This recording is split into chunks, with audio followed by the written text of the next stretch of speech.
Okay, so we've been we're a little late starting, but that's because we were broadcasting only to ourselves. So I was looking online. I thought, why is nobody viewing this? Nobody's asking questions. So we were doing a demo first with Sherry, and it was on setting to where it was live video only to me, not to the public. So I apologize for being a little bit late here on our Tuesday night live feed. So I feel pretty practiced now, right? We'll make it up to you. Yeah. Hopefully. All right. So, this month we're talking about something really important that involves pretty much about 1 out of 5, 1 out of 7 people in the U.S., and it's 50% of all GI specialist referrals now, and that's gut problems. And really, it's just they have no idea what to do with gut problems these days. So we are talking about something that's very different, because we're not talking about how to chronically manage gut problems. We're talking about how to actually reverse gut problems. So nobody wants the chronic management; they want the chronic or the Nobody the wants cure. to take terrible medicine for the rest of their lives. Right. So this month we're talking about gut health. Today we're talking about ulcerative colitis, proctitis, but really, just like we talked about with IBS and Crohn's, it's all the same basic thing. It's like two sides of the same coin when we're talking about the same way that we want to fix all these different problems. We've had great success at that, and I love this talk that we'll have today. Now, next month, or let's say next week, we're going to be talking about case studies. So we'll actually talk about real life cases. We'll change some information there, but we'll talk about some of the most difficult cases that we've ever were presented.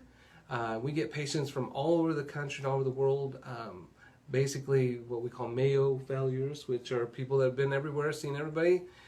Nobody can fix them, and then it's like, oh, well, no, you're fixed. Okay, let's get another patient. Where have you been all my life? They I say. know. Yeah.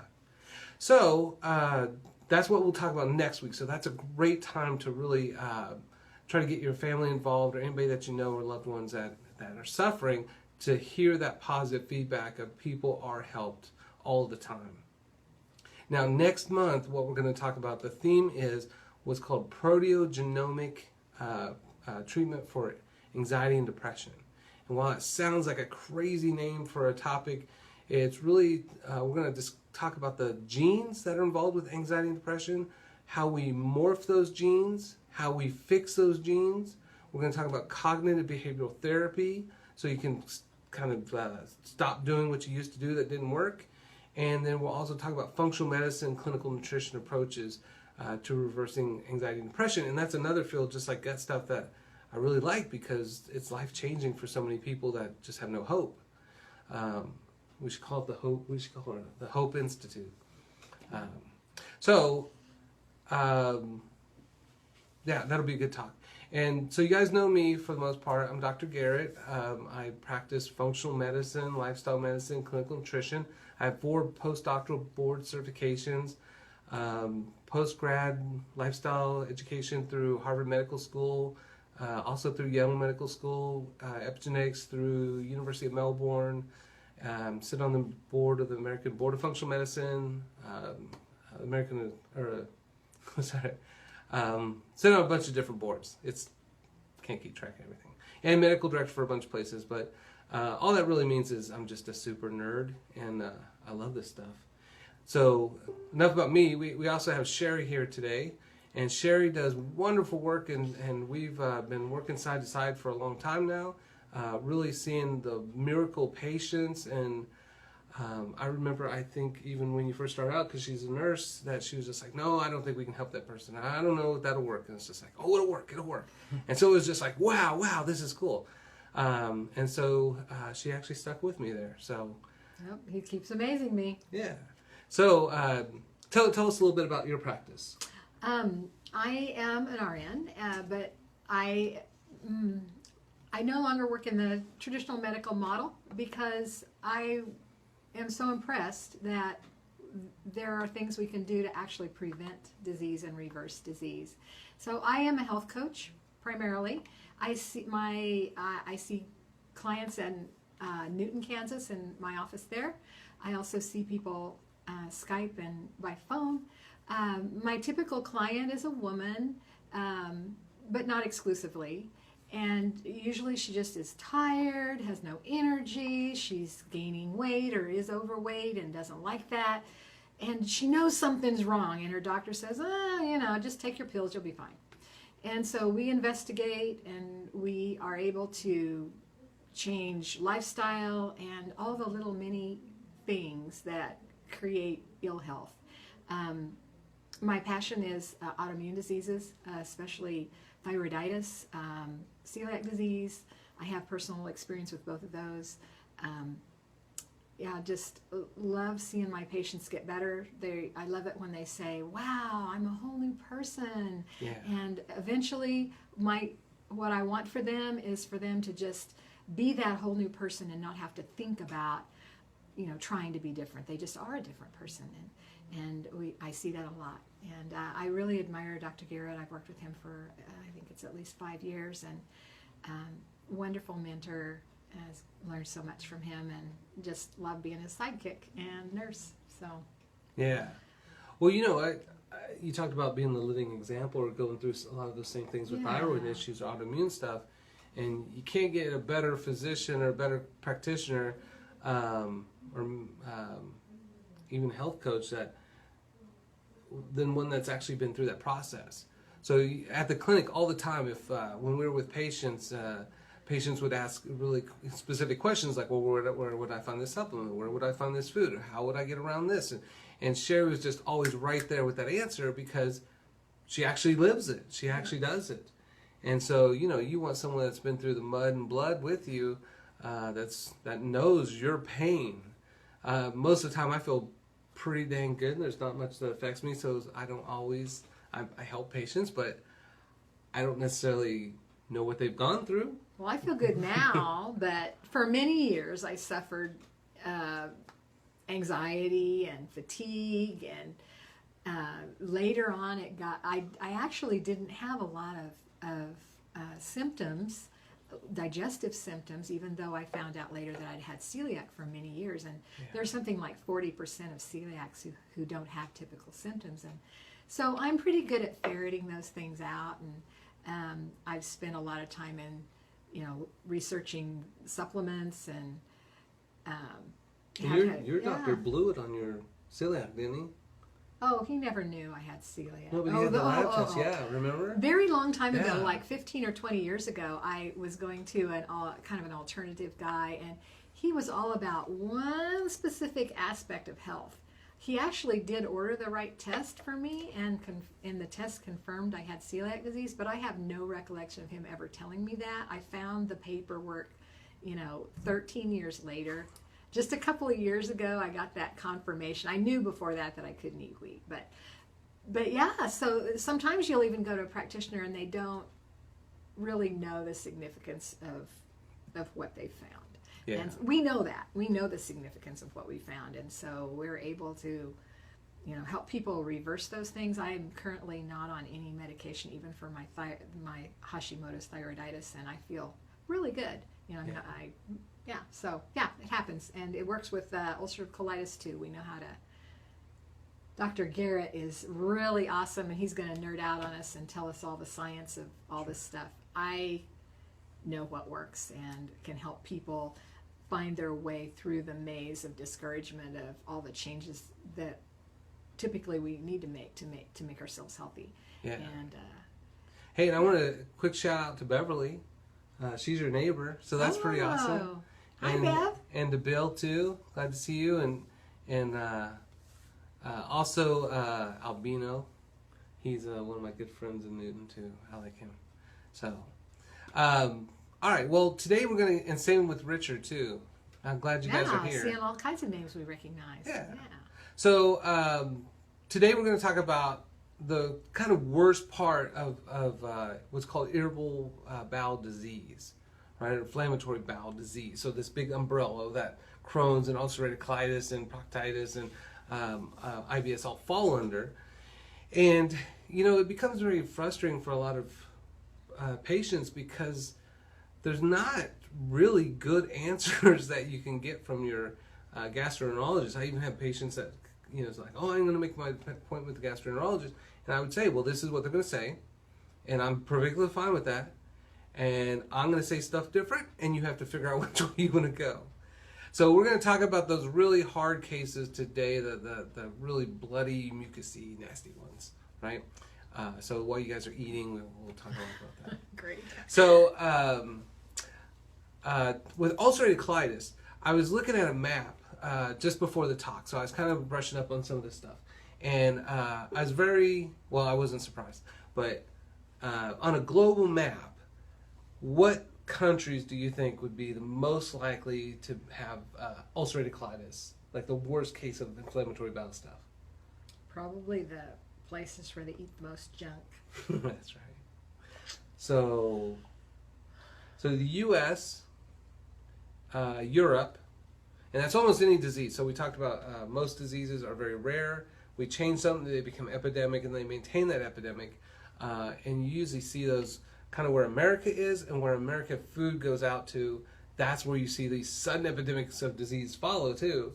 So the same thing with ulcerative colitis. You know, the gut problems weren't a big deal till about the 1950s with pesticides and how they mess up your genes and they mess up your microbiome in your gut. And So the interesting thing is it doesn't seem to matter what nationality you are or what race you are. When any immigrant comes to the United States, they very quickly take on our diseases because they eat our food. Oh, exactly. Well, and you know, on the global scale, what was it? It was America, Europe, South Africa, and Australia. Yeah. And so pretty much all milk, wheat, junk food kind of people and processed food people. And actually, those other countries probably may have, you know, slightly better quality milk, some of those countries, and slightly more control over toxic chemicals in their food, like in Europe, but they still drink a lot of milk and they still eat a lot of wheat. And then, so Albino said, what about Mexico? And Mexico's actually a little bit better than the U.S. when it comes to that. And I think it's maybe because they're eating more corn-based bread products probably than the wheat, maybe. Although it's changing now. It is. It is really changing. They are eating less nutritiously than they used to because they have more refined. Because America's food goes down. Well, you know, it's funny because there was a Pakistani patient of mine that she was talking about her family has all these gut stuff since they moved here to the U.S., and they have irritable bowel, and one has Crohn's, and one has ulcerative colitis, and it's just like this menu of gut problems. And I said, well, you probably miss, you know, when you guys ate over in Pakistan, you ate the wheat over there that was probably less modified and stuff like that, and you probably did better. And she said, yeah, that was true up until a certain time. And once they switched they stopped making their own wheat, and they started importing wheat, which is our modified wheat that we've created. And that is the most allergenic, and we see the most autoimmune things from that because of the way that they've modified those antigens in that wheat. And so she said, no, actually it's just an explosion of gut problems over there, and no one can figure out why, because again, it's a sudden epidemic. We're doing the same thing. What changed? And I really think, you know, he asked about Mexico. I really think that Mexico's that way too, because we're seeing so many people in the clinics here that have all kinds of problems. Granted, after they come here, I mean, I'm not in Mexico, but there too, I think that people just may not, the doctors aren't able to, you know, figure out what's wrong with them, and that might be part of that problem too. A little lag in the statistics. But. Right. Yeah, and it'll take a long time before the education ends up, the research then goes to the seminars, and the seminars go to the doctors, and it ends up in clinical practice, and you have people suffering the whole time between them. Yeah. It takes years. So, you know, one of the things that people ask is what causes it. And you know, it's funny because like, you go to the specialist a lot of times, and you'll hear patients all the time say, what causes this? And you hear this kind of like, well, we have no idea. And it's just like, really? Because I think you went to school for this. So if any of the docs that are on here, I'm not dissing you. It's just, you know, right? So it becomes that frustration. Well, what really is the cause? And if you look at the research, it's yes, we know the causes, but if you look at clinical practice, it's not really that clear. So one of the things that they talk about are genes, mutated genes. And there's 3 main ones, but there's a whole list of other ones that we can look at. And it's NOD2, CARD14, and TLR4 genes. Now, while that's important, all that is what's called polymorphism, right? It's a SNP, single nucleotide or polymorphism.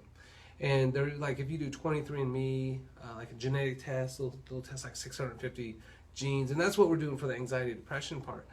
But once you've identified those, the next question is, how do you reverse that? Because we're all the time fixing our genes. Everybody that's going to look at this, everybody that we've ever had, everybody in the world has cancer at one point, which is the worst mutation of a gene. But it doesn't mean everybody's going to have cancer, because your immune system is supposed to identify this. It's something called DNA polymerase. Actually looks at that mutated DNA and goes, oh, well, let's cut that out and put a better piece there. Kind of like snipping bad film back when you had the, I don't know, but what was it called? Like in school we had a projector and we had a real film. And tape it together. Yeah. Cut out the bad stuff. Yeah. Tape it back together. I don't know if anybody knows what that is. They just stopped making VCRs, so you know. But even music tapes, I used to do that. So that's all. Your DNA or your DNA polymerase does the same thing, where it chops out that bad stuff. So that's why most of us we all are designed to cure cancer every single day in our body, and we do for the most part. We do. Until we can't fix it as fast as we're causing it. So when you look at those genetic things, well, great. What causes the genetic mutations? Chemicals that we consume and antigens and all this kind of inflammatory soup that we create. So stop causing it and start reversing it. So with the genetics, only 1% of disease is really genetics. So when they talk about genetics, I don't like that, because it kind of says, well, tough luck, you're screwed. But that's not true. That's not true. And we've actually reversed 2 fatal genetic conditions before. And with their genes that they came in, those were hard-coded genes. They weren't like these where they're soft epigenetic genes. And so everybody's fixable with that. I mean, it's just amazing. So we don't want to get into that so much because, again, it doesn't really solve the problem.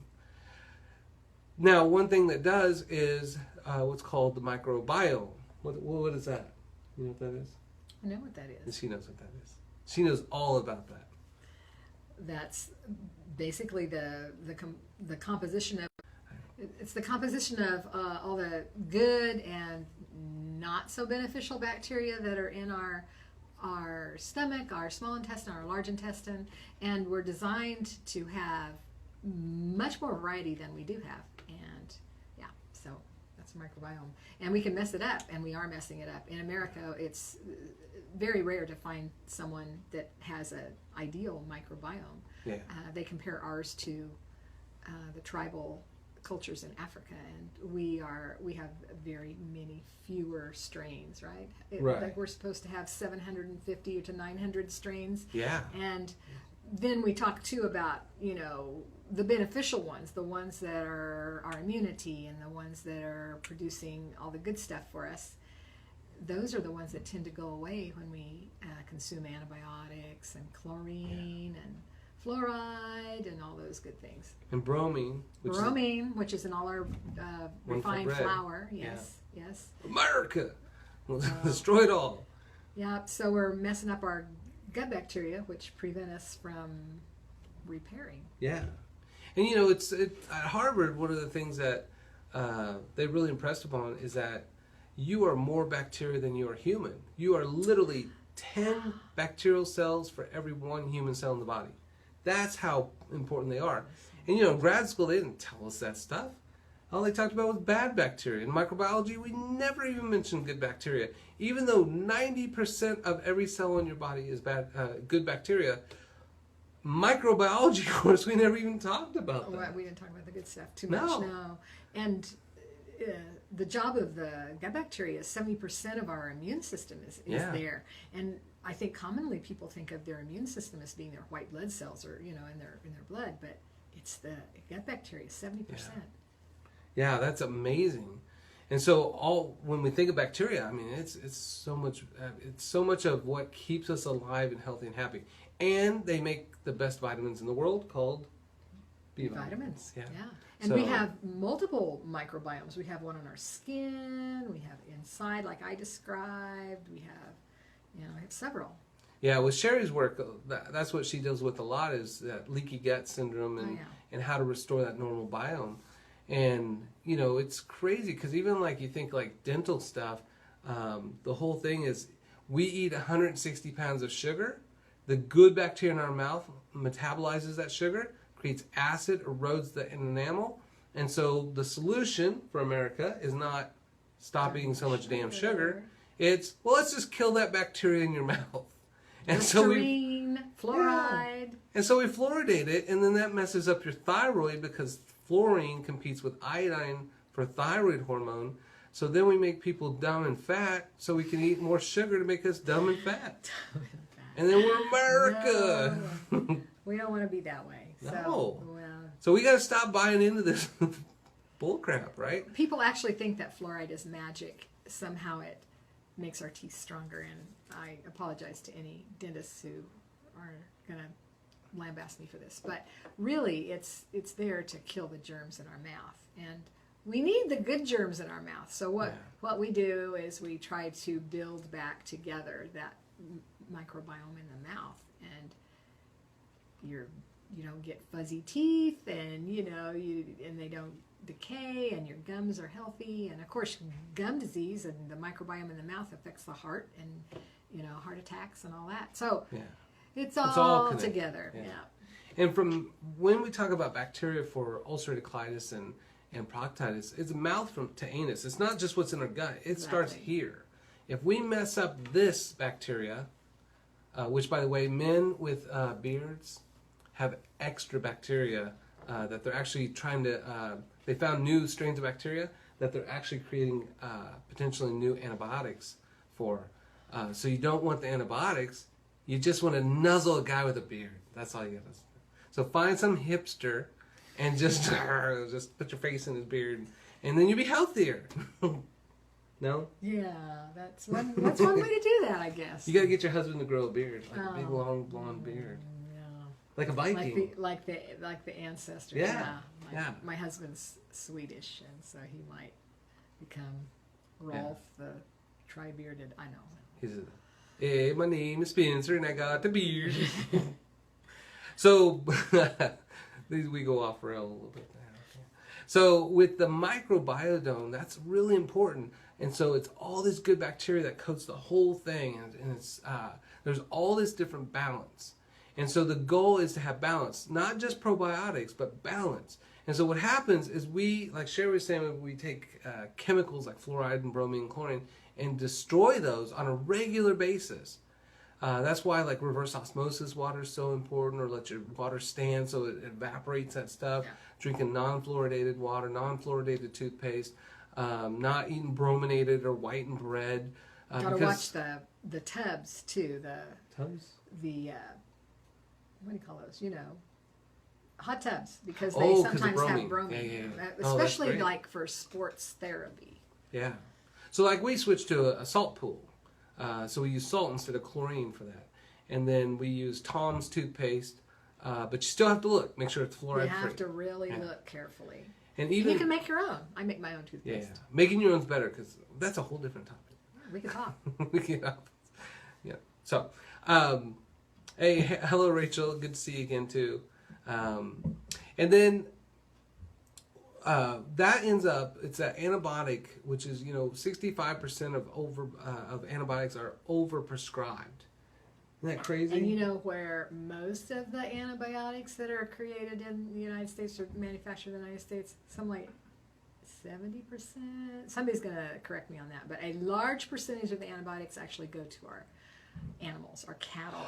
Oh, that's right. That's right. More than what we use, the cattle get. And then you know what happens? They stay in the meat, and then we eat that, and we're taking antibiotics with every bite of meat. That's right. And tap water has antibiotics in it. And so that's crazy. Is not only does it have antidepressants, statins, It has everything we take, the hormones, the estrogens, Yeah. all that. Well, another estrogen. another Yeah, thing yeah. that has antibiotics is the cheese. Is that right? Oh, that's right, because they want to prevent it from molding. Yeah. Yeah, and again, so that's one of the big things that we do with patients is, as you said, like, well, what am I going to eat? Is we help them We through help that you. process. We Because eat, there's plenty. we're of, healthy. Yeah, there's plenty of options. It's just not commercial options. Typically, it's finding those solutions. So we don't want to eat and drink and do things that mess up the gut bacteria that lead to ulcerative colitis. That's the first step. Don't cause the condition. And this is the same. Remember, all autoimmune diseases, all chronic inflammatory stuff, the stuff that me and Sherry are talking about, it's the same stuff. It's all the same stuff. And so all autoimmune, if you trace it all back to the same thing, all to the primary etiology, it's called T cell dysregulation.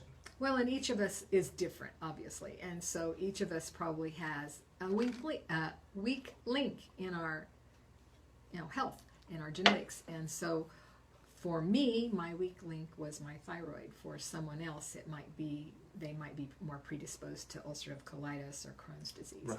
And so, wherever your weak link is, whether it's your joints or your muscles or whatever, that's where you'll see problems. But for some poor souls, it's ulcerative colitis. Yeah. That's no fun. And so there's a pretty cool picture that I saw that I liked. It had like 3 circles, and in the middle it said, if all 3 of these things react, then you get ulcerative colitis. Oh, really? And it was messing up the biodome, so the bacteria.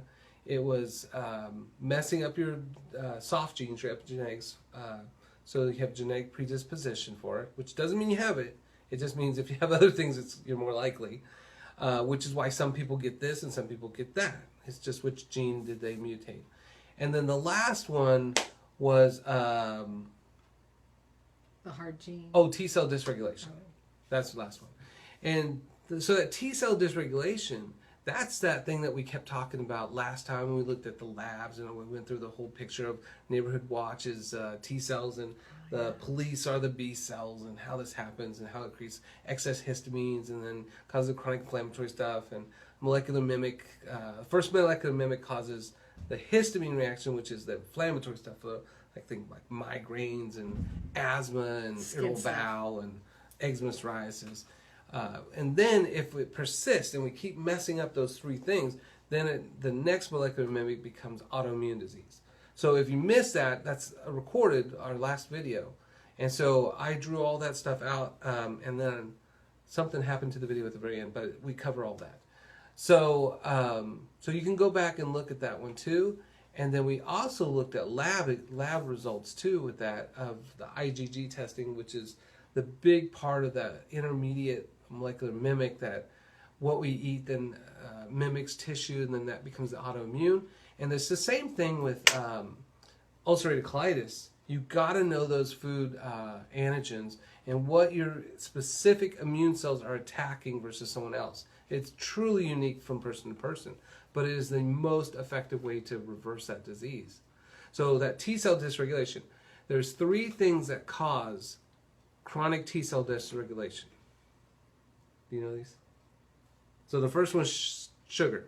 Oh. Yeah, you know where I'm going. All right. So the first one's sugar. And how much sugar do most Americans eat in a year now? 160 pounds. 160 pounds, which is more sugar by pound than the average American weighed before we started eating sugar. That's true. Isn't that crazy? So, like most chips and stuff, you're like, the serving is 4, the drinks are 2, so you're like eating for 2, drinking for 4, and like, why don't I look like one person? But we're literally consuming a whole entire human being size of sugar each year. And I think in around the turn of the century, people were, the previous century, 1900, people were starting to eat more sugar. They were making jam, they were making cakes and all that. But in the 1800s, there were people that only bought little tiny packets of sugar. If you think back to a Little House on the Prairie, they would go to town and they would buy a little sack of sugar. They probably ate less than a pound a year. By the time 1900 came along, they were doing about 10 pounds a year. But now it's 160 pounds a year. So we are not as our immune system has a lot more to overcome. And Andy, Mexico is consuming more sugar than we are now. Ooh. So they actually took over as the largest, fattest country in the world. Yeah. And we are not going to stand for that as Americans. We will get fatter. For America, we can do it. All right. Where's my flag? All right. So, and sugar is more addicting than cocaine to the brain. Yep. So when you're like kids eating sugar and stuff, I mean, you're just guaranteed that they're going to have some type of autoimmune disease as they get older because of that chronic suppression. The average teenager now consumes over 800 sodas a year, and each soda has 16 teaspoons of sugar, which is enough sugar to suppress T cells for the whole day. Yeah. Whole day. Yeah. One little, like, oh, I can't vouch for the, I've never had cocaine, but I really know how addictive sugar is. I struggle with that myself. And they say that if you give a rat, or probably a child, we don't experiment with children, but with a rat, you give them a mind-altering drug, or they have the choice of having sugar, they will choose the sugar every time. Yeah. And I think it's the same with us. Yeah, the cocaine really makes you thirsty. So, yeah, that's crazy. That's really crazy. And the two foods that we talked about, like wheat and dairy, which are the big ones, they have morphine in them. So they're also mind-altering drugs. So if you look at most Americans, like a 2,000 calorie diet, or not 2,000 calorie, Americans consume about 2,000 pounds of food a year, and nearly half that is wheat, dairy, and sugar. You can believe that. I mean, think about it. If you go out to eat, what are you going to eat? Well, you're going to have, it's hard to find, believe me, it's hard to find a place to eat without wheat and dairy. Yeah. Because that's my goal in life, is to eat without wheat and dairy. In fact, I don't feel good at all if I eat either one of them. So I can tell immediately. And that's why some people maybe don't, but I read an article that like your ketchup addiction is really a sugar addiction. it's a sugar addiction. Right. Addiction, yeah. And so even that packet, I think there's a teaspoon or more. I don't know, but I was looking at, if I remember right, like a packet I think of ketchup you're right. is. Yeah. It's almost enough to suppress your immune system for 30 minutes. I think it's a tablespoon has 4, whatever it is, the serving size. I think it's a tablespoon has 4 to 5 grams, which is a Right. teaspoon. Yeah, yeah. So you guys will have to check that out, and then let me know. So, so the T cell dysregulation. Now, the complication that you might get from other docs is like, well, it has to do with the CD4 and the interleukins and all these different things, and it's a big mess. But then again, well, what did we do to mess up T cells, and how do we fix that, right? And so the cutting out the sugar is the easiest one. So eat naturally occurring sugars, not added sugars. I actually, someone posted someone posted a thing about Gatorade. It was Dr. Leatherman down in Florida. And Sean posted that Gatorade was just a bunch of sugar. And so someone else had posted that, well, that's why he drinks this product here, because he said it doesn't have any sugar added. And I was like, so I always want to know what's the truth. And so, have hints, help for other people. And so I looked up the product, and it had 28 grams of sugar added to it as fructose and dextrose. And so they don't have glucose, because most people say, oh, I know what glucose is, that's sugar. So they call it dextrose or maltodextrin or something like that. But so then I was like, well, how is the fructose made? Because usually I think fructose is fruit sugar that's somewhat kind of maybe healthy. Corn. But it's corn. Oh my God, it was corn. Genetically modified corn. Yeah. Yeah. They take genetically modified corn, and they put 3 enzymes. They go through 3 enzymatic processes, but it basically makes a 50-50 glucose or fructose, dextrose, or glucose simple syrup. And then they run that simple syrup through a heat machine, and it dries it out and makes the granulated stuff that they add to those drinks. Yeah, and you didn't name a name, and I'm not going to name a name either, but people are constantly coming to me, well, I buy this, wonderful natural drink, and it's got vitamins and antioxidants, and it's great, and it's supposed to make me healthy and young and pretty and all that. And I look at it, and I'm like, well, the first ingredient's fructose. Right. Just about every time. And fructose is the favorite food of cancer. Yeah. So It actually raises blood pressure too. Yeah. Well, of course, because it's sugar. It's was just sugar. There It's was a just time sugar. when they encouraged diabetics to eat fructose because it didn't raise blood sugar in the same way that the other sugars did. But it's very, very bad. You don't want to do that. So those things mess up the T cells. The other thing is stress. And so in America, we're the #1 country for anxiety, the #1 for depression. We love fear and anxiety in America. Which is kind of funny when you think about it, because it's really not that dangerous a place to live. There are places in the world where are very dangerous. Yeah. Right. But we're Well, stressy. We're stressy. we have first world problems. Like sometimes the internet isn't as fast as I want. I get all that. I don't know. So your liver actually has a process called gluconeogenesis. Glucose, sugar, neogenesis, creation. So it creates new sugar. And it typically in response to fear, fight or flight.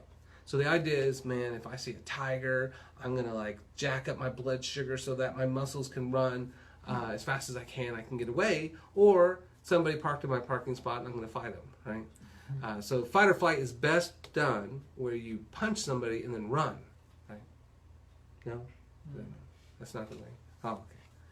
So And it doesn't have to be that. I mean, you know, you don't have to even have that market of a... I mean, some people stuff it, you know, all the time. Oh, so-and-so said something bad about me. Well, you know, and that stress goes up. And then your husband, no, it doesn't. he keeps like messing me. up on you. All right. You know, it can be the little things. And then we just keep adding and adding and adding. And so our stress goes up and up and up and up. Yeah. And then that really affects our T cells. Yeah. Isn't that crazy? I mean, just as being stressed all the time could actually cause you to have ulcerative colitis. And so what do we do when But we're we stressed? always knew that. Oh, that's true. I mean, We that's always knew not a that. We just surprise. didn't know how it happened. Right. And we didn't know what to do about it. And then what do we do when we're stressed? We eat crap, which then guarantees that we're going to have autoimmune stuff. So this is a very vicious cycle, but I mean, that's that transformational health coaching, or that's that kind of like cognitive behavioral therapy to say, look, what you're doing is not working. Next time you have this stress, do something else and change that lifestyle, change that cycle to where you're not constantly messing up your immune system to amplify or even cause the ulcerative colitis or worse. The other thing is chemicals. And I have a wonderful chart in my office that has every biological process that happens in the body. It's a huge chart, but it all works. It's all designed to work. And what most people don't know is that we share the same physiological pathways as plants. Even on the chart, it has slightly different colors on there to what regulates a mushroom or a plant or something like that, along with a human. And so all that stuff's duplicated. It's not unique to really a species. And so when you look at how we created 7 million different chemicals, most of those for herbicides, pesticides, those things are to manipulate and destroy those physiological pathways. But when we consume it, it's just like eating antibiotic meat. It messes up our system too. Yeah. And so part of the thing that you want to do is mess with the immune system or the way that the neurotransmitters work, something to really disable that pest or that fungus or yeast or something that you want to get rid of. But we share that same physiology and we get screwed just as much from that. Right. And so that'll cause T cell dysregulation. So if you look at those 3 major factors there, that's America. I mean, that's what we feed our children every day. Chemicalized, sugar-filled, processed food, and then raise them in a stress-filled environment where we're not living a sustainable life. You know, I like that yogi said everybody should do 10 minutes of yoga a day. Yeah. And if you're stressed... And then, if you can't find 10 minutes a day, you should do an hour. And that's the reality, is you don't get your priorities right. If you can't do nothing for 10 minutes a day, then you're going to die, right? And you're not going to die right away. You're going to suffer like crazy. So, Well, instead of meditation too. You know, What? you should meditate for Right. 10 minutes a day, and if you can't meditate for 10 minutes a day, then you need to do it for 20 minutes a day. that's right. Yeah. So that has to be a priority. So when you think of reversing the lifestyle factors, your biggest things are getting rid of the sugar, the added sugar, the stress, so stress reduction. And again, if you can't do it, you got to go to someone else that can help you do that. And then the third thing is getting rid of that chemicalization of crap. So eating more organic when you can, more real clean food, not the processed stuff in the middle of the store, all those that all are basically made of the same stuff.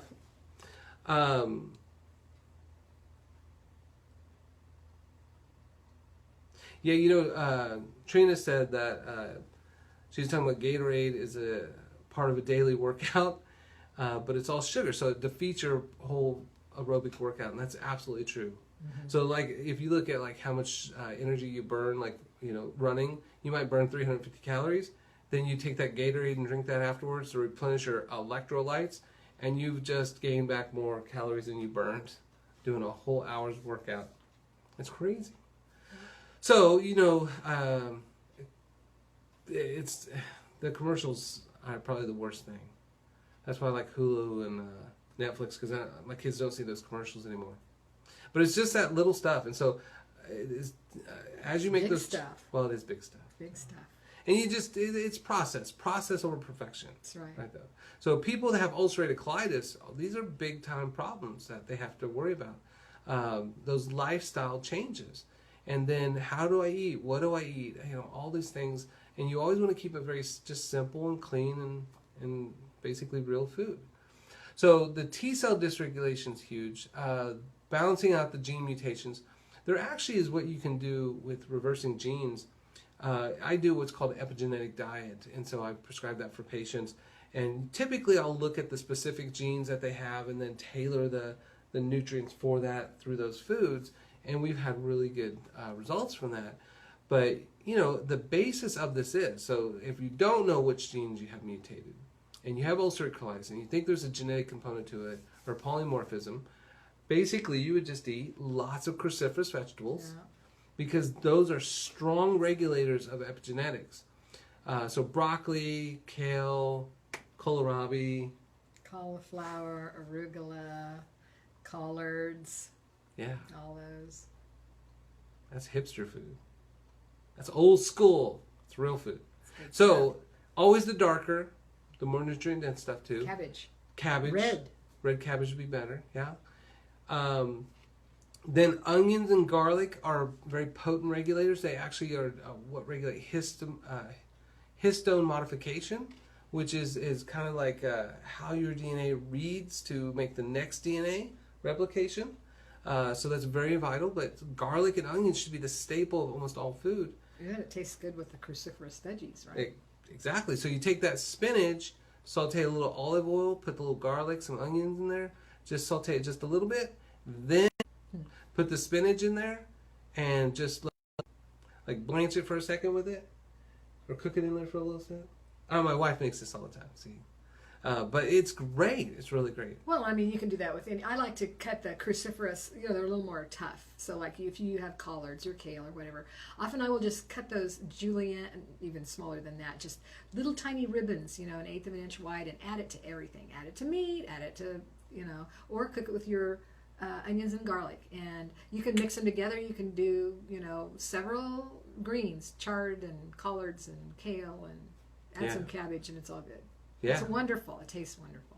And if you want to do it on the cheap too, especially those are cheap. I mean, they are cheap. And they're easy to grow. Like chard's real super easy to grow. Yeah, it's great. But if you're at the health food store and you see fruits and berries and greens, or even at the regular store that organic that's going out, like they're going bad, they'll sell them like dirt cheap. Put them in your freezer. Oh yeah. Totally. And then make smoothies out of them. And it's a dirt cheap way to just get a ton of nutrition and reversing that ulcerative colitis genetic mutation or polymorphism. I hear people say a lot of times that, well, I don't want to buy organic food because sometimes I don't get around to eating it, and then that's so expensive, and I've wasted my money and all this. I am the queen of, letting things kind of get a little bit bad. But I finally learned that, like you said, you can just put it in the freezer. If I have lettuce even, the box of lettuce or spinach, I just put it in the freezer. If I'm going to go out of town, I put it in the freezer, and when I get home, I make smoothies out of it, or you can just saute it too. It doesn't matter, or put it in soup. Yeah. Any of it all works. So then let's see, garlic, and then green tea. So not black tea, but but green tea has epigalic acid and theophylline, and both those are genetic regulators, which means the more green tea you drink, the more you're reversing that DNA mutation. Yep. So I mean, that's crazy thinking that I'm drinking green tea and I'm reversing mutation. Well, and of course, the big one is cancer. And Yeah. women who drink 4 cups of green tea pretty much don't get cancer. Yeah. And a cup is 8 ounces. So if you drink a quart of green tea, which sounds like a lot, but you can drink it iced. And some people say, but I don't like green tea. I think You most like people cancer? No, You like but autoimmune disease? green tea, I think a lot of times when people don't like green tea, it's because they're not brewing it correctly. It does taste different than black tea, but it shouldn't taste bitter and it shouldn't be brown. If you are brewing it with boiling water, it will taste bitter and it will turn brown. So you need to brew your green tea at 170 degrees with 170 degree water around there. I actually measured it for a while and then I kind of have a feel for it now. Or let your boiling water sit for 5 minutes before you brew your tea. That's easy. And it will taste better. And you can add mint to it and you can add other things to it and it's all good. And you can cold brew it too, which is easy too. You can. I mean, all iced tea, think like sun tea, all iced tea was green tea in America until we went to war with Japan during World War II, and then we bombed Japan, and then they wouldn't sell us green tea anymore from China, so then we bought black tea from India, and then we switched to black tea, and then we just never switched back. And black tea is oxidized green tea. It's all the same tea leaf, but all you're doing is aging it and causing more oxidation, and the whole goal is antioxidants. So you're like drinking black tea, buying antioxidants at the grocery store, and wasting your money. Yeah. And you're causing more disease. And there are many different varieties of green tea too, and you can smell them. And What do you think about matcha and sencha versus like regular green tea? well, matcha's the powder, and it's kind of a taste all to itself. And it's not one I use a lot, but it's awesome. I like sencha because I like the flavor of it. It's just a larger leaf of green tea. I mean, typically, unless they have made a tea bag out of it or something. But there's a couple of places where you can go. You can go to Spice Merchant, or you can go to Chelmsford Tea. Chelmsford, I believe, has only organic tea, and they have lots of teas. Where's that at? It is, well, there used to be one in Newmarket, but I think that it's east, way east. Oh.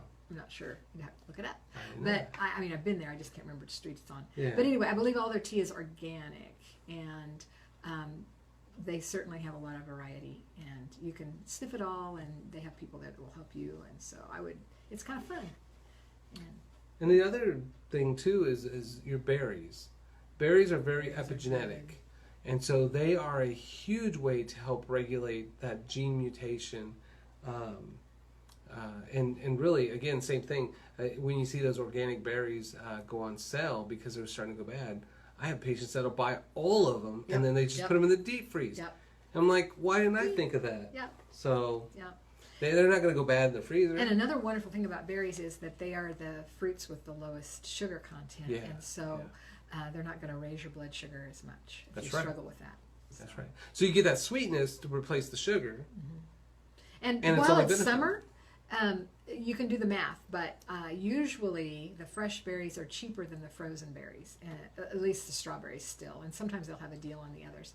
So I'm buying fresh strawberries now, and I throw the whole carton in there, and as soon as it's frozen, I put them in a bag, and that hopefully I'll gather enough to last me a while. But yeah, berries are great, and I put them in my smoothies.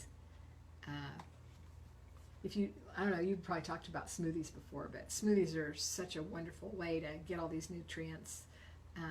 You throw a couple handfuls of greens in there and add some berries and a few other things, a little citrus, and you don't really taste the greens, you just taste the fruit, and it's a wonderful way to get your nutrition for breakfast. Because sometimes breakfast can be challenging if you're not going to eat dairy and wheat. Right. And Melinda had a good question. She said, is fresh mint brewed considered green tea?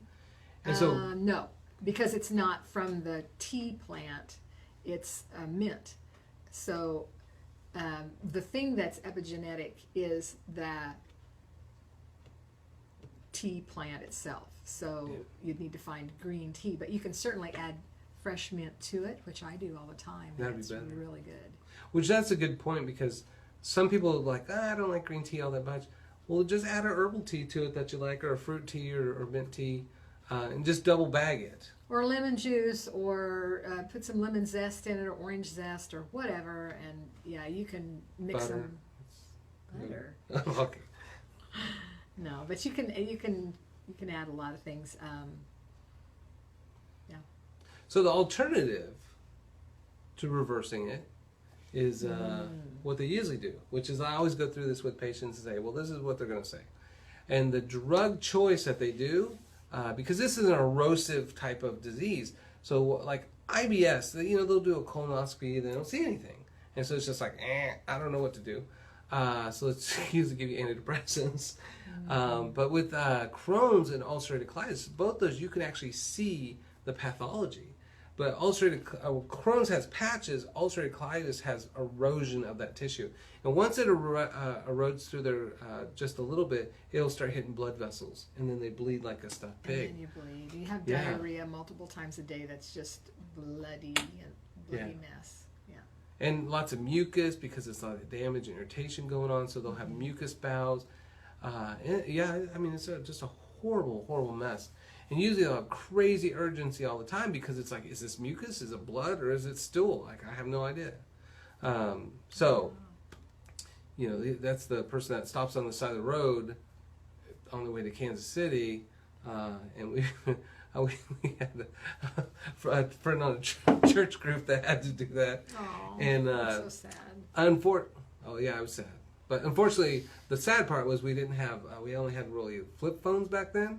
And if we had iPhones, that would have been everywhere. So No, the sad part is that it was totally unnecessary. that's true. Yeah. So the drug that they use is mesalazine, and that's what's called a 5-ASA, which is basically like a glorified aspirin, if you will, salicylic acid. And the problem with that is it ends up causing GI bleeding for prolonged periods, which is part of the problem. And the drug actually causes colitis and Crohn's ulcerative colitis-like symptoms. So the very drug that you take can actually mimic the symptoms. And we literally had a patient that he was wanting to go off his med, but he's worried because he had so many symptoms. But we've done all the other lifestyle changes. We're doing the epigenetics. And it was just like, I think you would be better. I think it might be your drug at this point, maybe causing the problem. And so he talked over with his physician. They were willing to do a trial. And he went off the medication, and symptoms disappeared. No flares, nothing. No more bleeding, none of that stuff. And so literally we fixed the problem through the stuff that our protocol, but the medication was still mimicking the actual condition. And I was just like, thank God, because it had to be that. There was no reason for him not to be getting better. So in addition to the obvious, diarrhea, blood, all that, what are some of the other symptoms that someone with ulcerative colitis might experience? Well, so that's a good question. The typical things are gut stuff, so that's easy enough. Like pain, obviously, is right. involved. Severe pain all the time. That's not funny. Severe pain all the time. But the non-gut ones are some of the big ones. The same thing we see with even dairy intolerance. A lot of times it's not the gut stuff that's the main problem, but all the other extra gut issues. So just like people that have gut issues, you'll often see that they have what's called herpetiform dermatitis. They'll have little lesions. Some of them will get eczema, psoriasis looking stuff. And so, they'll get steroids to put on their arm, but it's really a gut issue. Kind of like acne is usually a gut issue, not a face issue. So, but they also have, emotional changes too. Right. Because for a variety of reasons, but can't absorb nutrients, and so that's a great point. So then there's all kinds of changes just from lack of nutrients. I literally have a patient that she was a horrible mess as a teen. She's 20 something now, but she'd been to everybody and nobody could figure out anything. And so when they came in, she had a stack of labs that thick, And so I'm going through it, and she's got like 20 diagnoses, and she's on 12 meds, and she just has all this, all these labs, and they're all bizarre. And I finally was like, how am I going to figure this patient out? Like, I mean, most things are pretty easy. This was actually going to be a challenge. On that one. I had to stay up, work. And so what I did finally is I actually listed all her diagnoses, all her highs, all her lows, all her normal labs, and just made one giant list.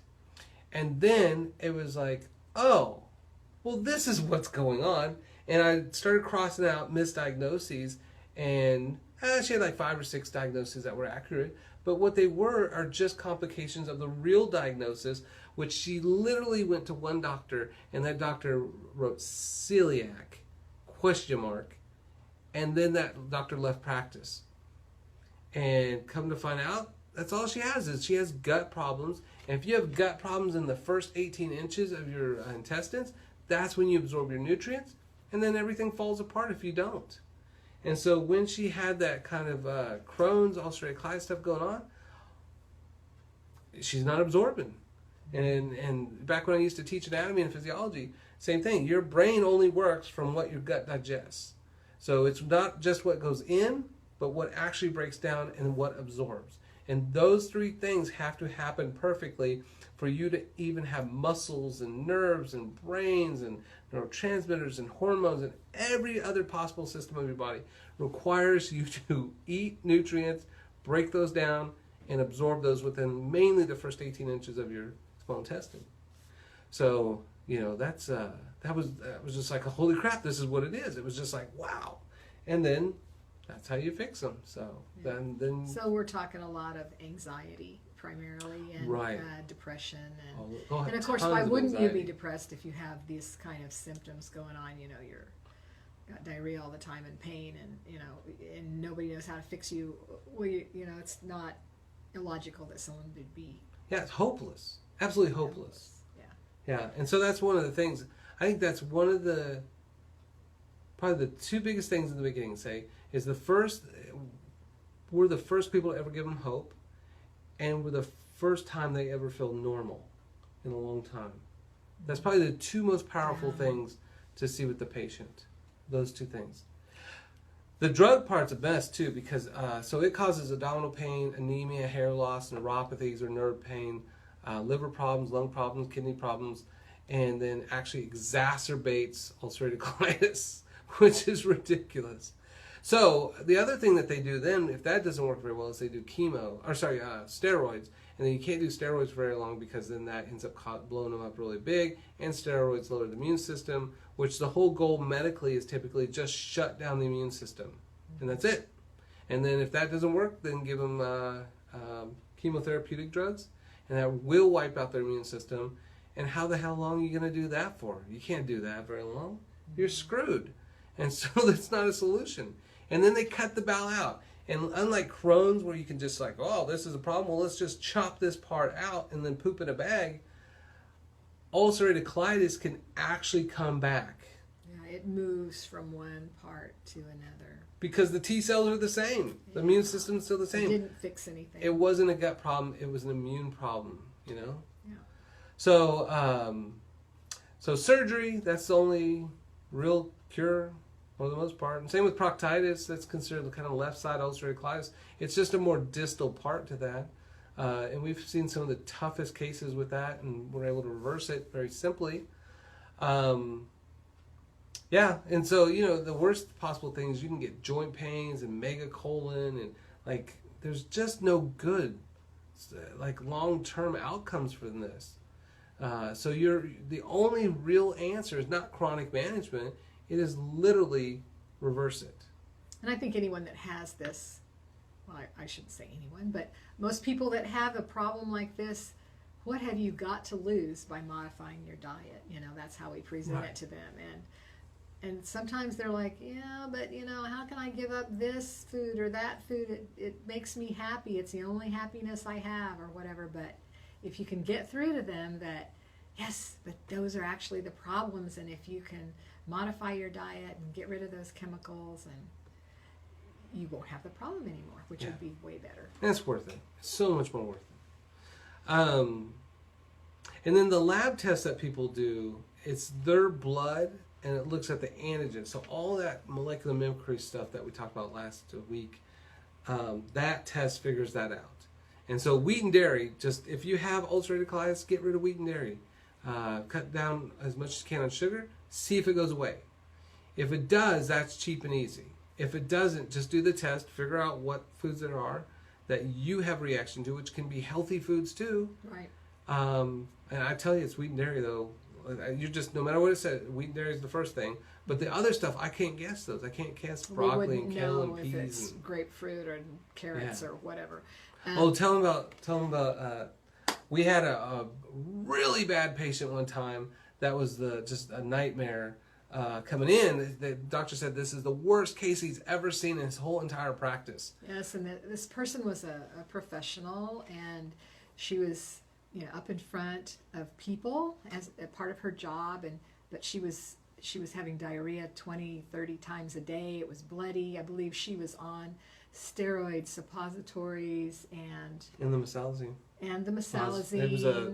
No, they were both enemas. Maybe one was a suppository, one was enemas. Yeah, and so she had this whole routine in the evening before bed that she had to do, and it was just a nightmare, and she desperate, for change, and came to us, and we said, well, the first thing you need to do is, eat lots of cruciferous vegetables, get rid of wheat and dairy.